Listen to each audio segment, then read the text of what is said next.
नमस्कार दोस्तों, आज के वीडियो में हम सीखेंगे भिन्न को कैसे सरल करते हैं, कैसे पता लगाते हैं कौन सी भिन्न बड़ी है और कौन सी छोटी है। चार भिन्न है आपके पास। पूछा है आरोही क्रम व्यवस्थित करो। आरोही क्रम का मतलब है कि सबसे पहले लिखेंगे छोटी भिन्न, फिर उससे बड़ी भिन्न, फिर उससे भी बड़ी, लास्ट में आ जाएगी सबसे बड़ी। इस तरीके से लिखते हैं। तो इसमें एक बड़ी भिन्न होती है, एक छोटी भी होती है। ठीक है, तो देखिए वही तरीका आज मैं आपको सिखा रहा हूं कैसे पता करोगे। सबसे पहले आपको क्या करना है, ये चेक करना है कि ऊपर वाली संख्या नीचे वाली संख्या से छोटी होनी चाहिए। अगर कोई ऑप्शन एक ऐसा है, कोई भिन्न एक ऐसी है, जैसे मान लो यहां 7 है और यहां दे दो 6, 5, 4 कुछ भी दे दो, 7 से छोटा, ऊपर वाली संख्या बड़ी नीचे वाली छोटी, तो वो भिन्न सबसे बड़ी हो जाएगी। याद रखना सबसे पहली बात ये। जैसे मैं आपको बता दूं, यहां देख लो, मान लो 5 है और नीचे में दे दिया 4, तो ये भिन्न सबसे बड़ी हो जाएगी। ठीक है, चलो अब इसको बड़ा छोटा कैसे पता करते हैं सीखिए। पहले तो भिन्नों का करो अंतर, तो 4 और 5 का अंतर कितना आ जाएगा, 1 आ जाएगा। तो जो अंतर आया है उस अंतर से ऊपर वाली संख्या में आप डिवाइड करोगे। 7 और 8 का अंतर देखो 1 आएगा, अंतर से ऊपर वाली संख्या में भाग दोगे। 6 और 7 का अंतर 1 आएगा, अंतर से ऊपर वाली संख्या में भाग दोगे। 5 और 6 का अंतर 1 आएगा, अंतर से ऊपर वाली संख्या में भाग दे दो। 1 से 4 हम भाग देंगे 4 बार, 1 से 7 में देंगे 7 बार, 1 से 6 में देंगे 6 बार, 1 से 5 में देंगे 5 बार। अब देखो जो सबसे बड़ा आया यहां पे वो सबसे बड़ी भिन्न, सबसे बड़ा 7/8 से निकल के आया, ये सबसे बड़ी भिन्न है। ये सबसे बड़ी भिन्न है। तो बड़ी भिन्न क्या हुई आपकी, 7/8। सबसे छोटा देखो 4 है, यानी कि 4/5 सबसे छोटी भिन्न है। छोटी कौन सी निकल के आई, 4/5 सबसे छोटी। अब हमको क्या करना है, उसने आरोही पूछा है। आरोही का मतलब बढ़ते हुए क्रम में। पहले सबसे छोटी भिन्न लिखी, सबसे छोटी है 4/5। अब इससे बड़ी वाली कौन सी है, इससे बड़ी वाली 4 से बड़ा देखो 5 है, मतलब 5/6 इससे बड़ी भिन्न है। मतलब 4/5 से बड़ी भिन्न 5/6 है, 5/6। अब 5 से बड़ा कौन है, 6, यानी कि ये भिन्न इससे भी बड़ी है, 6/7। अब सबसे बड़ी तो ये है आपके पास 7/8। ये हो गया आरोही क्रम। एक पूछा जाता है अवरोही। अवरोही का मतलब है घटते क्रम में। सबसे पहले सबसे बड़ी लिखेंगे, तो सबसे बड़ी हमारे पास 7/8 है, फिर इससे छोटी 6/7 है, इससे छोटी 5/6 है, और इससे छोटी सबसे छोटी तो ये है 4/5। ये हो गया अवरोही, मतलब घटते क्रम में। तो बड़ी भिन्न पूछे, छोटी पूछे, आरोही क्रम पूछे, अवरोही पूछे, कुछ भी पूछे आप उसे बता दोगे। चलिए अब देखते हैं अगला प्रश्न। अगला प्रश्न है, ये भिन्न दी हुई है 4 और सबसे छोटी भिन्न उसने पूछ ली। सबसे छोटी पूछ ली ना, अंतर करो। 5, 15, 16 का अंतर 1 आएगा, अंतर से ऊपर वाली संख्या में आप डिवाइड करोगे, यही मैंने बताया है। 19, 20 का अंतर 1, ऊपर वाली संख्या में डिवाइड करोगे। 24, 25 का अंतर 1, ऊपर वाली संख्या में डिवाइड करोगे।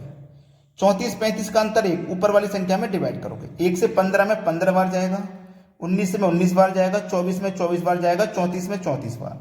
देखो सबसे बड़ा कौन है, 34, मतलब 34 के बटे में 35, 34 के बटे में 35, ये सबसे बड़ी भिन्न है। अगर छोटी पूछ लेता तो देखो सब में छोटा 15 है, 15/16, 15/16 ये छोटी भिन्न है। और यदि पूछ ले अवरोही क्रम, आरोही पूछे, कुछ भी पूछे, क्या करोगे। अब उसने पूछे मान लो आरोही क्रम बताओ, यानी कि बढ़ते क्रम में लगाओ। आरोही का मतलब है बढ़ते क्रम में, तो बढ़ते क्रम का मतलब सबसे छोटा लिखोगे। 15 सबसे छोटा है, 15/16 सबसे छोटा। 15 से बड़ा कौन, 19, मतलब 19/20, 19 के बटे में 20। अब इससे भी बड़ा कौन, 24, यानी कि 24/25। अब इससे भी बड़ा कौन, ये, यानी कि 34/35। ये आपने क्या लगा दिया, आरोही क्रम। आरोही का मतलब बढ़ते क्रम में। और अगर वो अवरोही पूछे, अवरोही का मतलब है घटते क्रम में। घटते क्रम का मतलब पहले सबसे बड़ा लिखोगे। सबसे बड़ा 35/35 है, 34/35 है, इससे छोटा 24/25 है, इससे छोटा 19/20 है, और सबसे छोटा 15/16 है। ये आपका आरोही क्रम था, ये आपका अवरोही आ गया।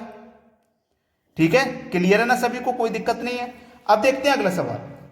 अगला प्रश्न है, यदि a बराबर 3/5, b बराबर 7/9 और c बराबर 5/7 हो तो कौन सा विकल्प सही है। इनमें से विकल्प कौन सा सही है ये पूछा है। ठीक है, देखिएगा बहुत आसान तरीके से सीखेंगे इसको।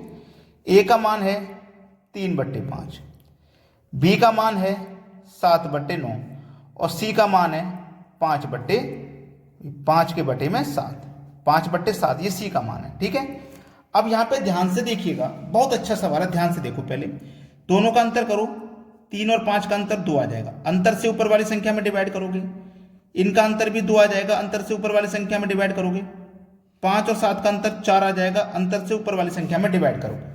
ठीक है, 2 से डिवाइड करूंगा 3 में 1.5 बार में जाएगा, 2 से डिवाइड करूंगा 2 3 6, 1 बचेगा 10, 2 5 10, 4 1 4, 1 बचेगा 10, 4 दूनी 8, 2 बचेगा भी 4 5 20, इतनी बार में ये कट गया। कट गया नहीं कट गया, इतनी बार में ये कट गया। अब हमसे तो उसने पूछा कौन सा विकल्प सही है, कौन सा विकल्प सही है। अब देखो सभी में ए बी ए सी, जिस तरफ ये नॉक का साइन होता है ना, जिस तरफ ये नॉक होती है वो संख्या छोटी होती है। जैसे मान लो ए बी से छोटा है, ए की तरफ नॉक कर रखी है ना, बी ने ए की तरफ नॉक कर रखी है तो ए छोटा हुआ है, सी ने बी की तरफ नॉक कर रखी है मतलब सी से बी छोटा है। इसका मतलब केवल पूरा ये है और कुछ मतलब इसका नहीं है। ठीक है, चलिए अब इसको हल कर लीजिए। इसमें देखिए पहले आप सबसे छोटा कौन है, सबसे छोटा कौन है इसमें, ये देखो तो कौन सी भिन्न हमारी ऐसी है जो सबसे छोटी है, 1.5 या 1.25। देखो सबसे छोटी कौन सी है। अगर ये मेरी सबसे छोटी है सी, तो ये जो सी है मेरी किससे छोटी है, ए से ही तो छोटी होगी। लेकिन सी मेरा देखो बी से छोटा दिया गया, ए से कोई ऑप्शन नहीं है, तो ये मेरा ऑप्शन नहीं हो सकता और सी मेरा सबसे छोटा नहीं हो सकता। ठीक है, सी छोटा नहीं हो सकता तो ए छोटा होगा। ए मेरा छोटा होगा किससे, इससे छोटा होगा, यानी कि सी से छोटा होगा मेरा ए। ए मेरा सी से छोटा होगा, जो ए है सी से छोटा होगा और सी जो है किससे छोटा होगा, बी से। बी से छोटा होगा मेरा सी। ए सी बी, ए सी बी सी ऑप्शन में दिया गया, बिल्कुल सही जवाब है। आराम से समझ में आ गया है। अब देखते हैं अगला सवाल। अगला प्रश्न है 6/7, 7/9, 4/5 और 5/7 में अवरोही क्रम बताओ। तो आज मैं ये सवाल आपको होमवर्क के लिए दूंगा। सभी बच्चे मुझे इस सवाल में जो पूछा गया है अवरोही क्रम बताएंगे कमेंट में। ठीक है, तो आज का वीडियो ऐसा ही। आपको कितना पसंद आया लाइक कमेंट जरूर करें। ठीक है दोस्तों, धन्यवाद।